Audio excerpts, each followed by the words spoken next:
Bonjour à tous et merci d'être présents pour notre webinaire de ce matin. Alors, c'est un moment important parce que l'arrivée de Copilot, moi, je considère personnellement que c'est un moment extrêmement important dans notre vie professionnelle parce que les promesses sont très importantes. Euh, on a, on a On a commencé à vivre un petit peu avec l'intelligence artificielle de façon très plus explicite depuis un an avec ChatGPT. Euh, euh, L'intelligence artificielle, notamment la générative, on la connaît pour la création de nouveaux contenus, de textes, d'images, de la vidéo, pour certains même de l'audio, de la reconnaissance vocale et ainsi de suite. ChatGPT a pu démocratiser l'accès à l'IA extrêmement rapidement. On a certainement tous déjà testé la création de contenu et c'est extrêmement bluffant. Euh, pour qu'on comprenne à quel point ça va vite, on est sur un taux d'adoption en 3 mois de 100 millions d'utilisateurs pour ChatGPT. Si vous voulez, si on reprend des anciennes tendances de fond, les téléphones portables, ça a pris 16 ans pour avoir 100 millions d'utilisateurs. Internet, 7 ans. Et Facebook, au début des années 2000, 4 ans et demi. Donc, ChatGPT bat tous les records de façon extrêmement puissante. Ce qui me semble important, c'est que au-delà de l'effet de curiosité naturelle de l'être humain, si on y est, si on a 100 millions d'utilisateurs en 3 mois, c'est que cela fait écho à des douleurs qui sont très présentes dans notre quotidien de tous, qui relèvent toujours des sujets de temps, de temps et de temps. On a besoin de temps. Travailler nécessite du temps. Et on constate, enfin, les statistiques, les sondages constatent que 2 tiers d'entre nous ont du mal à avoir du temps et même de l'énergie, des fois, pour faire leur travail. À peu près 2 tiers d'entre nous aussi passent trop de temps, considèrent qu'ils passent trop de temps à rechercher des informations pendant la journée de travail. Même les dirigeants, au-delà de l'aspect temps et d'une façon plus qualitative, considèrent que, à 60%, considèrent qu'il manque d'idées, manque d'innovation, et que ça, c'est le manque de sources d'idées et d'innovation est un problème, c'est une préoccupation pour eux comme pour leurs équipes. Alors, euh, de ce point de vue, c'est important de comprendre que l'arrivée d'intelligence artificielle, peut-être grâce au début très rapide l'adoption de ChatGPT et d'autres outils, il n'y a pas que ChatGPT, évidemment, mais tout le monde se concentre un peu sur ChatGPT, enfin, se focus sur ChatGPT puisque c'est naturellement le plus connu. Euh, Juste un petit instant, on me signale qu'il y a un problème de son. Peut-être pas, je pense que... Moi, Vous je t'entends m'entendez très bien? bien, Pedro. Moi, Ok, je t'entends très très bien, bien, Pedro. parfait. Alors, je disais que l'adoption rapide de ChatGPT a peut-être permis quelque chose personnellement, je considère un peu étrange, c'est que, au moins pour certaines tâches, l'être humain semble prêt à adopter l'intelligence artificielle. Enfin, on l'adopte depuis longtemps sur des outils dont on ne se rend même pas compte, mais là, il s'agit de l'adopter de façon explicite. Ainsi, 70% des personnes, selon les sondages, seraient prêts à déléguer autant que possible à l'intelligence artificielle pour réduire leur charge de travail, ce qui me semble un chiffre extrêmement élevé. Et les statistiques vont un peu plus loin parce que pour ce qui concerne des tâches administratives, c'est même 3/4 d'entre nous qui seraient prêts à déléguer intégralement à une intelligence artificielle l'exécution de ces tâches. Alors, côté entreprise et côté dirigeant, je pense qu'on a tous, bon, en tout cas 4 sur 5, 82% des dirigeants considèrent que l'adoption de l'IA exige de la formation, exige pour l'ensemble des équipes d'acquérir des nouvelles compétences pour se préparer à l'arrivée de l'IA et à ce que l'intelligence artificielle peut apporter aux entreprises. D'autant plus que pour la plupart d'entre nous, dirigeants, on considère que l'objectif de l'IA, c'est la création de valeur, c'est d'augmenter la productivité plutôt que ce qui pourrait être une présomption de la part de certains, plutôt que pour réduire leurs effectifs. Alors, étant dit ça, évidemment, l'intelligence artificielle générative nous apporte des promesses qui sont majeures. Libérer la productivité, libérer la créativité, créer plus de valeur. Pour le monde professionnel, on se concentre, je pense que le principal centre d'intérêt, c'est sur les gains de productivité et progressivement la création d'une entreprise augmentée. On va jusqu'à imaginer la fusion de l'intelligence artificielle et de l'intelligence humaine, mais on n'est pas là encore. Mais ce que tout ça nous amène à dire, c'est que l'avenir peut-être nous aidera à redéfinir des paradigmes du travail, de ce qu'est le travail, ce qu'est la création de valeur. Bon, mais tout ça, ça reste à venir. Et si on revient au présent, il faut dire que le lancement de Copilot Pro par Microsoft, il me semble que ça va marquer aussi un nouveau tournant dans l'adoption de l'IA générative, notamment pour les professionnels. On connaissait jusqu'à présent le potentiel de ChatGPT et d'autres intelligences artificielles génératives. La proposition de Microsoft est d'un autre ordre. En intégrant l'intelligence artificielle nativement à sa suite collaborative, je pense pouvoir dire, puisqu'on commence à le tester depuis quelques semaines, tout ça est tout récent, on pense pouvoir dire que nous pouvons désormais avoir un assistant intelligent pour nous accompagner dans des tâches du quotidien, qu'il s'agisse de rédiger un email ou de peaufiner une présentation. Bon, comme je viens de vous dire, depuis quelques semaines, nous testons Copilot pour vous. Alors, la grande question, c'est est-ce que l'agent virtuel Microsoft est-il un collègue dévoué qui nous assiste dans toutes nos tâches du quotidien ou pas? Alors, est-ce que l'intégration de Copilot dans Word, Outlook, Excel remplit bien l'objectif? Bon, nous allons vous proposer donc une petite plongée dans les entrailles de l'IA générative de Microsoft pour la bureautique. Et vous allez voir que le présent est déjà assez intéressant et l'avenir, il est plein de promesses. Mais avant d'y aller, avant de passer la main à Kevin, une petite alerte très importante.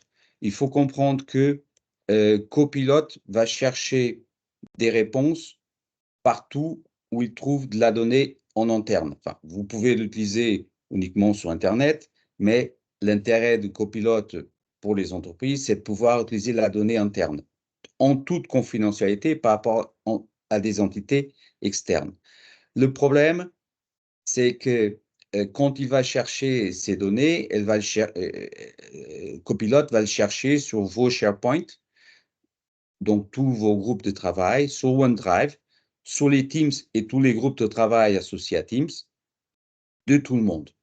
Donc, il est donc extrêmement important d'avoir un minimum de gouvernance de la donnée entre autres via les permissions de gestion de droits, car Copilot va être utilisé par vos collaborateurs, par les équipes, qui auront aussi potentiellement accès à l'intégralité, ou en tout cas, intégralité des données de l'entreprise, en tout cas une partie très importante des données de l'entreprise, et éventuellement avoir des accès qui normalement devraient être interdits. Alors, un ou deux exemples très concrets, les données confidentielles de paye des clients, des contrats, pourraient remonter sur un utilisateur lambda qui n'est pas censé d'avoir un répertoire, enfin, accès au répertoire contenant ces infos ou ces documents. De même que ça nous arrive, je pense, dans toutes nos entreprises, qu'on ait des groupes de travail sur Teams et autres avec des personnes externes à l'entreprise. Donc, le sujet ne se limite pas à nos collaborateurs, il concerne toutes les portes qu'on a ouvertes à un moment donné à une personne quelconque qui se trouve au sein de l'entreprise ou en dehors de l'entreprise, qui soit un partenaire, qui soit même un concurrent, avec qui on peut travailler en bonne intelligence sur certains sujets, mais l'accès potentiel à Copilote ouvre des portes, puisque Copilote va de façon proactive recenser toute l'information auquel chaque utilisateur est censé d'avoir droit. Et si ces droits et les règles de définition des droits d'accès pour l'avenir, les processus de sécurité associés à la création de nouveaux contenus ne sont pas bien définis, le risque, c'est que vous vous trouvez à avoir des informations que vous considérez confidentielles et qui vont arriver à des endroits où elles ne sont pas censées d'arriver.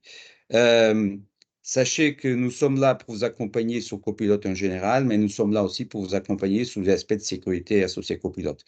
Et sur ceci, voilà, je passe la main à Kevin qui va maintenant avoir la tâche la plus importante qui est de vous partager ce que c'est Copilote aujourd'hui et les promesses de Copilote pour l'avenir.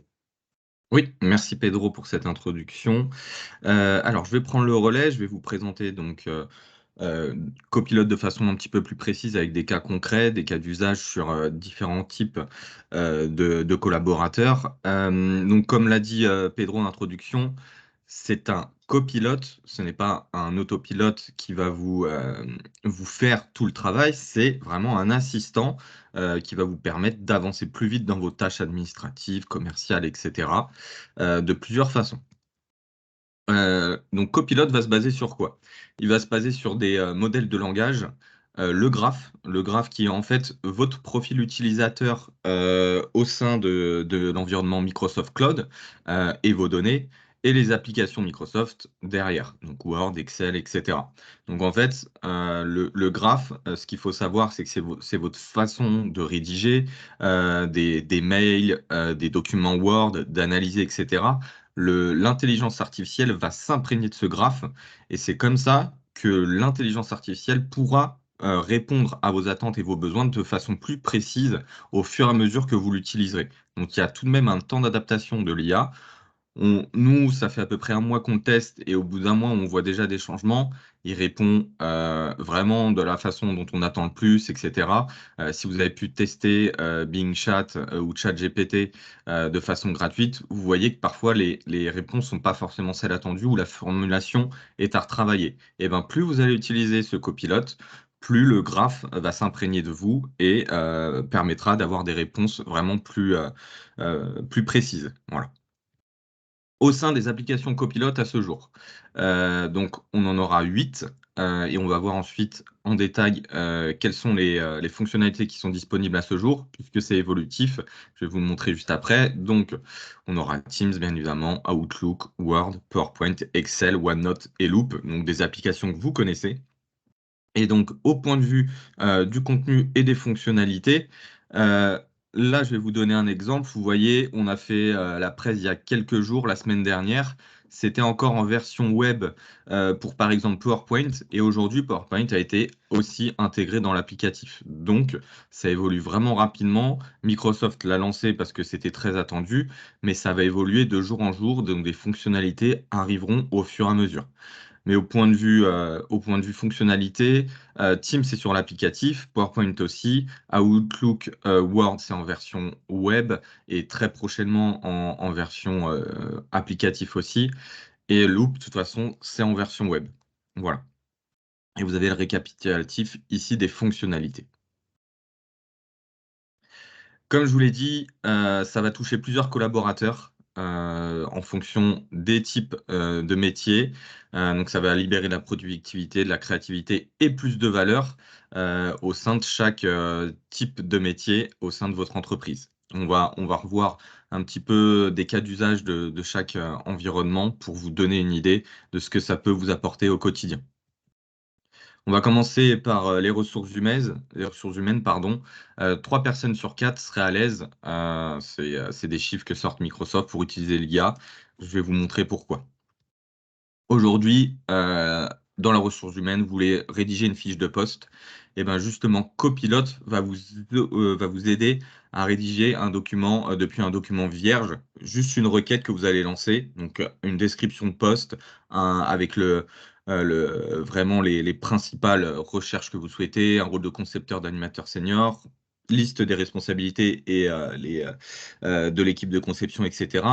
Vous demandez ça et automatiquement, Copilot va vous le rédiger.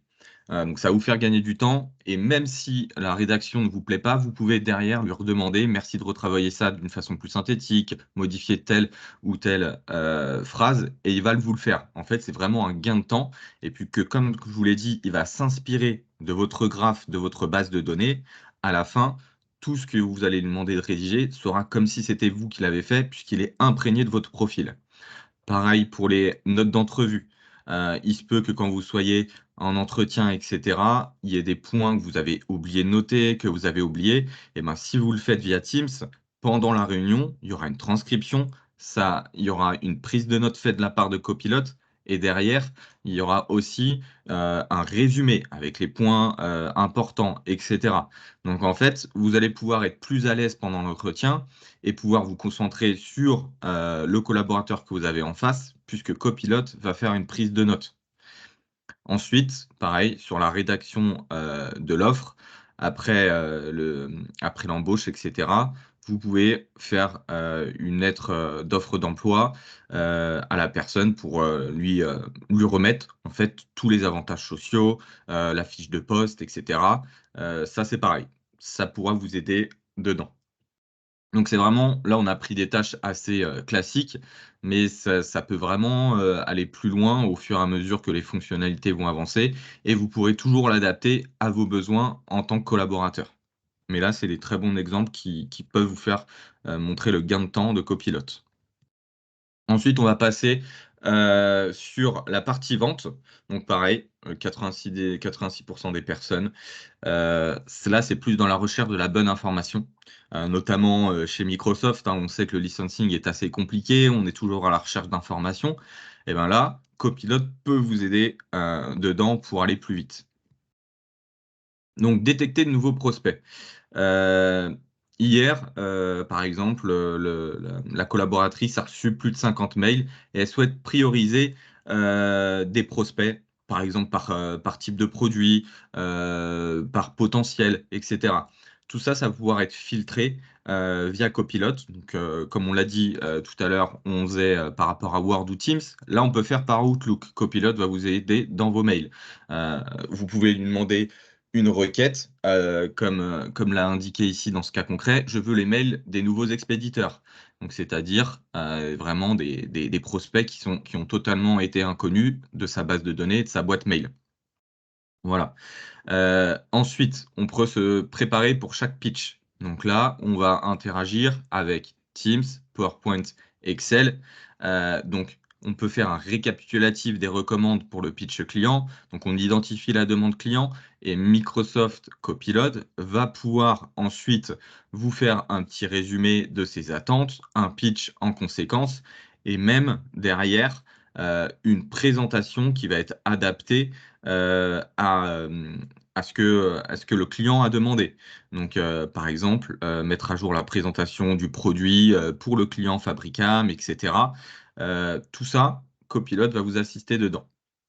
Et on en revient à la même chose tout à l'heure que pour la réunion Teams avec la RH. La réunion est faite pour le client. Et ben du coup, pas besoin de prise de notes. Microsoft Copilot va vous le faire directement, un résumé de la réunion. Et du coup, Cassandra, donc la collaboratrice, pourra retrouver tout ça. Voilà. Ensuite, on va s'intéresser au marketing. Donc, un tiers des personnes veulent que l'IA les aide à produire un travail de qualité en 2 fois moins de temps. Nous, au quotidien, on a une directrice marketing qui l'utilise déjà. Et pour tout ce qui est rédaction, des emailing, etc., il est déjà très performant et c'est un gain de temps puisque ça va piocher donc, les informations qu'on veut, parfois le contenu marketing, donc des images, etc. C'est vraiment très puissant et c'est très efficace. On a pris 3 petits exemples. Donc, organiser un brainstorming. Ici, ça va vous permettre, pareil, de faire une réunion Teams. Il y a des idées qui fusent dans tous les sens, hein. Au point de vue marketing, on sait comment ça se passe. Il y a beaucoup d'idées. Et là, pareil, Teams, pendant la réunion, ça vous permet de synthétiser toutes les idées qui ont été émises pendant la réunion avec des points clés pour ensuite concaténer tout ça, notamment dans un fichier Word. Et là, l'objectif, par exemple, c'était lancer un plan de promotion ciblé sur la base des notes de la conférence téléphonique. Donc, du coup, tout ce qui s'est échangé pendant la réunion va être concaténé dans ce fichier Word et ça vous permet déjà d'avoir quelque chose de concis et, euh, et ça vous permet d'avancer plus vite et potentiellement ensuite de le retravailler. On part sur un autre exemple que je viens juste de citer du coup, par rapport à notre directrice marketing.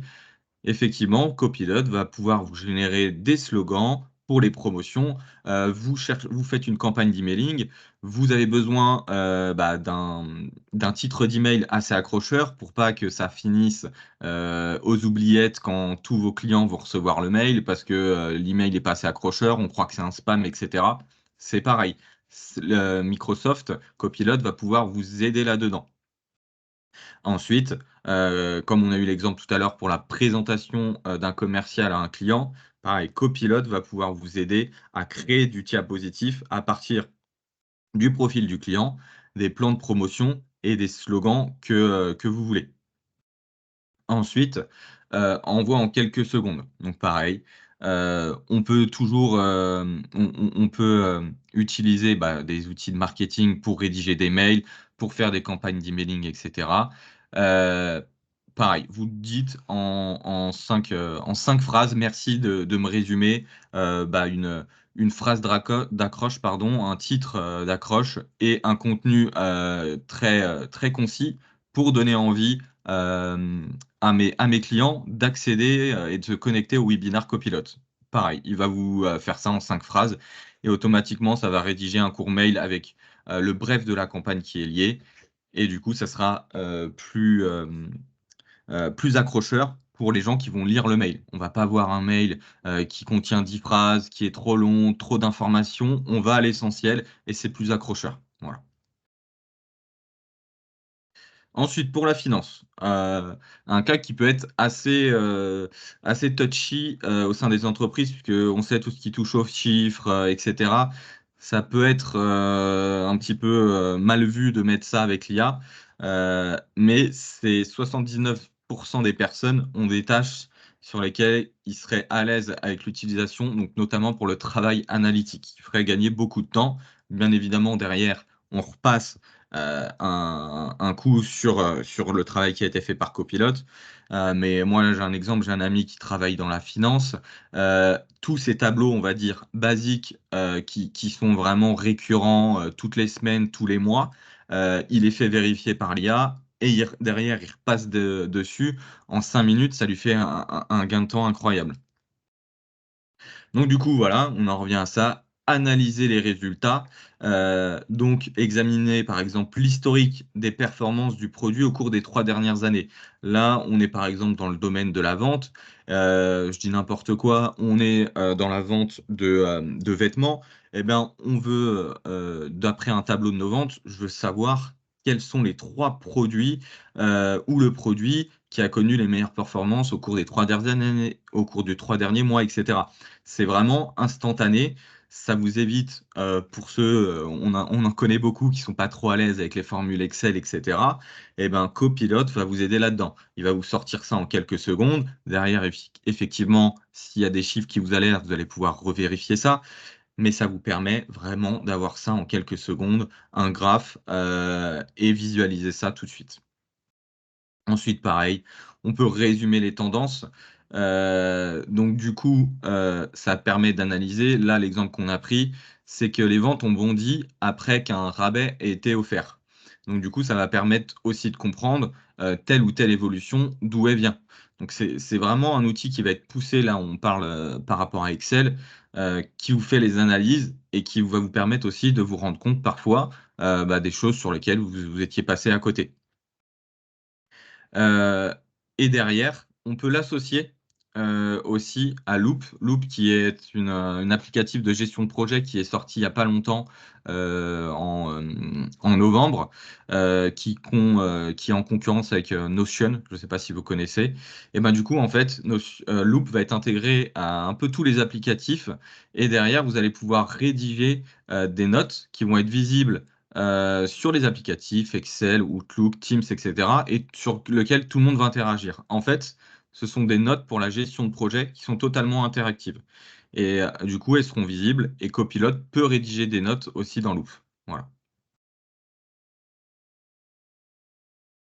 Pour le service IT, pareil, 76% des personnes, donc 3 quarts des personnes, seraient à l'aise avec l'utilisation de l'IA pour les tâches administratives. Récapituler les modifications. Hier, un système critique a fait l'objet d'une mise à jour qui aura un impact sur les clients. Donc, du coup, l'équipe IT va chercher à documenter ça, identifier donc l'impact que ça a eu, comment c'est arrivé, etc. Et donc, de façon synthétique, on va pouvoir demander à Copilot de faire ça. Donc, passer en revue la documentation du système et afficher toutes les références aux clients, etc. Ensuite, on en revient à la même chose. Rester focus pendant la réunion. Ça peut servir aussi au service IT. Vous n'avez pas du tout à être concentré sur la prise de notes, pardon. Derrière, Copilot va récapituler toutes les recommandations du service ESC qui ont été prises en compte et transformer les idées en tableau. C'est pas non plus un résumé de notes avec des phrases. Copilot peut aussi faire des tableaux, etc. Ensuite, partager les retombées. Donc, vous avez eu un document, et ben derrière, Copilot va pouvoir rédiger un email via ce document. Donc, on parlait toujours de Copilot qui fait des analyses quand vous êtes sur Excel, qui rédige un diapositive quand vous êtes sur PowerPoint et qui fait une prise de notes quand vous êtes sur Teams. Mais Copilot peut interagir entre plusieurs applications. Donc là, effectivement, on va lui dire, depuis ce fichier Word, merci de me rédiger un mail détaillé, etc., etc. Et du coup, il va interagir entre les deux applicatifs et ça va vous faire un gain de temps. Voilà. Je reviens un petit peu sur ce qu'a dit tout à l'heure Pedro sur se préparer à Microsoft 365 Copilot et notamment la gouvernance des données qui sera le plus important, mais il y a aussi des prérequis techniques et de la préparation de nos utilisateurs. Car comme je vous l'ai dit, c'est un copilote, ce n'est pas un autopilote qui va vous faire tout de A à Z. Il va falloir savoir lui parler, savoir l'utiliser et surtout, il va falloir qu'il s'imprègne de votre graphe. Donc du coup, au point de vue tout simplement compliance et licensing, aujourd'hui Copilot est accessible pour ceux qui ont du Microsoft 365 E3, Microsoft 365 E5 ou du Business Premium et Standard. Donc si oui, vous en avez aujourd'hui, vous pouvez tout de suite, en termes de licensing, je parle bien, vous orienter vers Copilot. Vous êtes prêt. Si malheureusement vous n'avez pas une de ces quatre suites, il va falloir vous engager sur ces 4 suites, réfléchir celle qui sera la plus adaptée à votre besoin, puisque elles n'ont pas toutes les mêmes briques de fonctionnalité en termes de sécurité, d'applicatifs, etc. Mais là, en termes de licensing, il faut s'orienter là-dessus, sur ces 4 références. Au niveau des données, je rejoins tout de suite ce qu'a dit Pedro tout à l'heure. Il va falloir donc déjà faire un nettoyage des données, les contenus redondants, obsolètes et insignifiants. En clair, vous avez des documents qui polluent un petit peu vos données, qui ont des titres qui n'ont ni queue ni tête, avec plein de chiffres derrière, etc. Il va falloir, ou des doublons, il va falloir les nettoyer, puisque l'IA interroge tous vos données. Donc plus vous aurez une base de données assez clean, plus ces réponses seront correctes et précises par rapport à vos demandes. Organisez le contenu en dossier et site, donc plus vous allez avoir une nomenclature claire et précise, ce sera pareil pour l'IA, il s'y retrouvera. Taguer les fichiers avec des mots-clés, ça c'est important. Comme ça ça permet à l'IA de chercher en fonction de votre demande. Il va savoir tel ou tel fichier, ok, ça peut correspondre à sa demande. Donc derrière, vous allez pouvoir normaliser les noms de fichiers, donc adapter une nomenclature très précise pour tel ou tel type de fichier au sein de la société. Consolider les versions multiples, comme j'ai dit tout à l'heure. S'il y a des doublons, c'est important de les enlever ou concaténer dans un seul et même fichier s'il y a deux sujets qui sont communs. Et donc, du coup, promouvoir des habitudes d'hygiène des données au sein de votre société pour qu'au fur et à mesure, ça soit clean. En dehors de Copilot, c'est aussi une très bonne chose pour vous quand vous cherchez des dossiers. L'adoption des utilisateurs. Aujourd'hui, comme on l'a vu, ça interroge beaucoup d'applicatifs et c'est là-dessus que ça va être intéressant pour vous faire gagner du temps. Donc, si vos utilisateurs n'utilisent pas Teams, SharePoint, OneDrive, Outlook, PowerPoint, etc. régulièrement, forcément, ça sera pas forcément un gain de temps puisqu'il n'y aura aucun intérêt à prendre Copilot. Donc, du coup, il va falloir former les utilisateurs, pardon, donc déjà à ces applications. Et derrière, comme j'ai dit, il va falloir former les utilisateurs à savoir utiliser Copilot. C'est un assistant, donc savoir lui parler, lui donner les bonnes consignes pour que derrière, il vous rédige les notes que vous attendez, etc. Vous allez pouvoir organiser des points réguliers avec les utilisateurs pilotes, puisqu'on ne met pas tout le monde tout de suite sur Copilot. On fait tester, par exemple, une personne sur chaque pôle, par exemple en vente, en ressources humaines, en administratif, etc. On va faire tester 1 ou 2 personnes pilotes pour voir comment ça fonctionne, si la personne est satisfaite, et échanger sur ce qui a rectifié. Par exemple, aujourd'hui, j'ai eu un document, comme l'a dit tout à l'heure Pedro, qui m'est remonté. Je ne pensais pas y avoir accès, etc. Comme ça vous permet aussi de déceler, on va dire, des brèches dans votre gouvernance de données, etc. Et éviter que ça soit à la vue de tout le monde, on cible des personnes pilotes.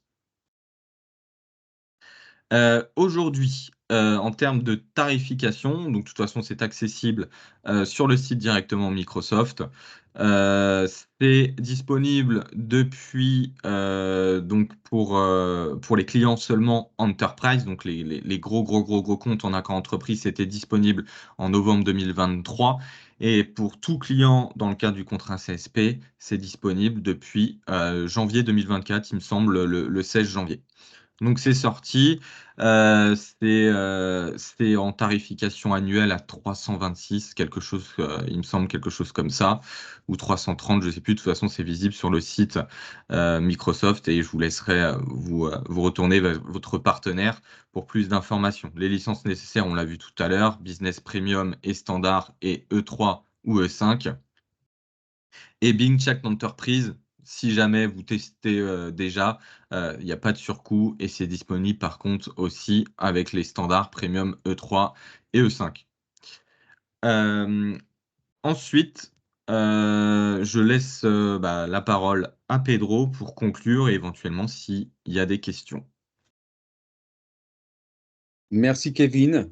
Je pense que c'était très clair et très pédagogique et je te remercie parce que, étant donné toutes les infos qu'on avait à passer, tenir dans les temps, c'était une tâche très difficile. Donc, on a dépassé un petit peu, mais pas énormément. C'est très bien.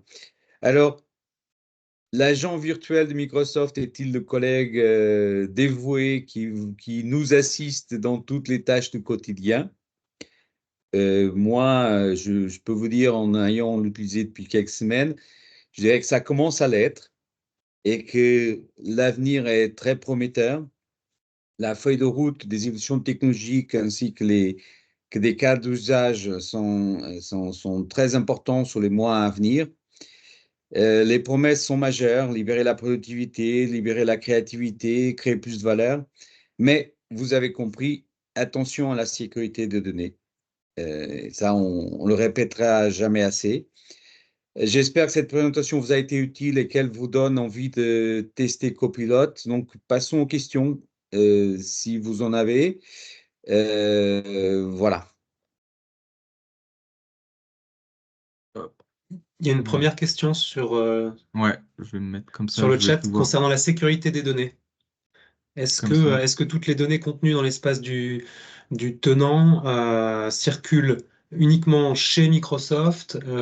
Qu'est-ce qu'il en advient? Oui, ça change pas du tout. En fait, le contenu de vos données va pas du tout en fait circuler autre part. C'est l'IA qui va s'intégrer à votre environnement cloud et qui interrogera donc derrière votre tenant et votre donnée. En fait, les données où ils sont stockés aujourd'hui, ça ne changera en rien. C'est juste un applicatif, l'IA, qui va interroger votre environnement cloud et à aucun moment donné, il y aura un retour. En fait, l'IA va se baser sur votre graphe, comme je vous l'ai dit, la base, votre graphe, donc votre applicatif et votre profil. Et derrière, il interroge effectivement aussi la data Microsoft, mais à aucun moment il y a un échange, donc il y a aucun moment votre donnée personnelle, etc., ira quelque part. Ça reste dans votre environnement cloud, donc ça reste sur les mêmes bases, RGPD, etc., et confidentialité des données. Ouais. J'irai un peu plus loin en disant que ça dépend en effet si la conformité RGPD est déjà assurée au sein de la société en matière de gestion de la donnée. Je peux vous dire un peu plus. Si vous posez des questions qui sont trop explicites à, à un copilote, genre je veux connaître le salaire de la personne X, il va vous dire qu'il n'a pas le droit de vous donner cette info. Mais le problème n'est pas autant cela. Le problème, c'est que en cherchant une information banale sur un de vos collaborateurs, il peut vous donner accès à un fichier où cette information existe, mais d'autres informations qui sont, elles, confidentielles existent aussi. Donc, la gestion de la conformité de la donnée, un chantier en soi, pas nécessairement très important. Et là, ça dépend. Est-ce que votre environnement Microsoft Office 365 a déjà été, vous l'avez déjà travaillé de façon à qu'il soit conforme RGPD et sécurité de données dans le sens plus large? Si ce n'est pas le cas intégralement, c'est le moment de le faire puisque la différence entre copilote et l'utilisateur lambda, c'est que copilote va vraiment trouver toute l'information qui est disponible très vite. Voilà.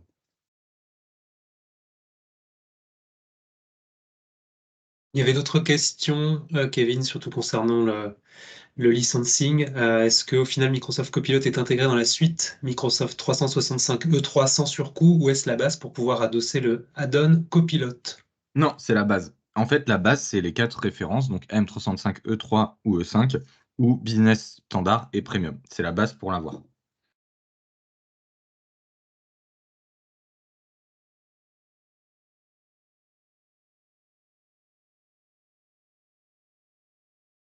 Je ne sais pas si tu as accès aux questions. Il y a une question également sur la sauvegarde. Alors, est-ce que j'essaye de les lire? Donc là, j'ai vu copilote. Moi, je ne les vois pas passer les questions. La Enfin, je suis sauvegarde, arrêté.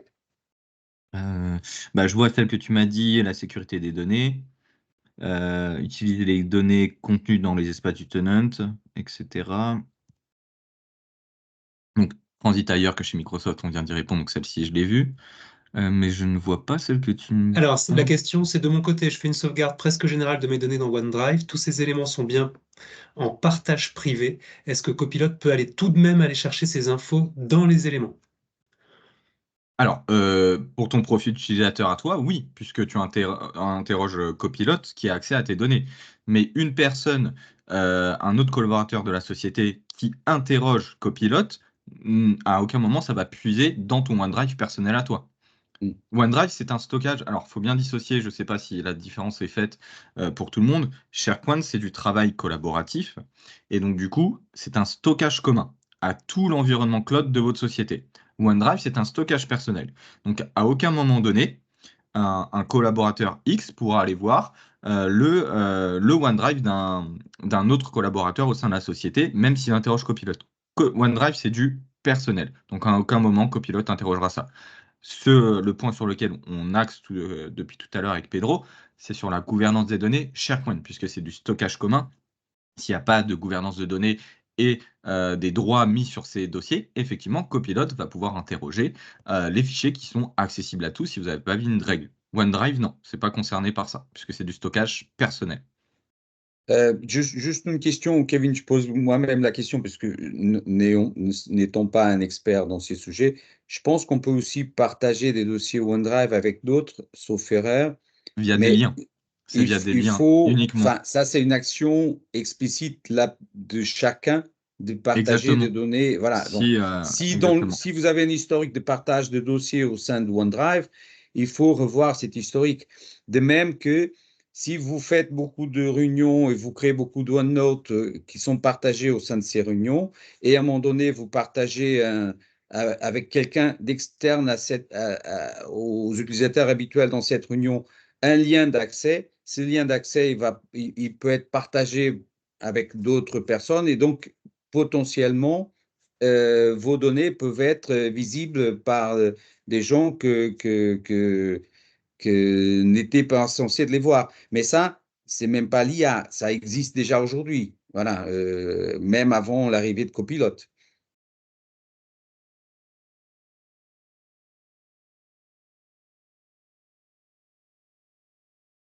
Pas d'autres questions pour l'instant. Ok. Bon. Alors, notre temps est largement dépassé. Je vous remercie à tous. Merci beaucoup. J'espère que la présentation vous a été utile et que ça vous donne envie de tester Copilot. Donc, pour aller plus loin avec nous, n'hésitez pas à faire appel à vos interlocuteurs habituels au sein des différentes filiales de Groupe Plénitude. Et je vous remercie pour votre présence et je vous souhaite une très belle journée et un bon week-end par avance. Merci à tous.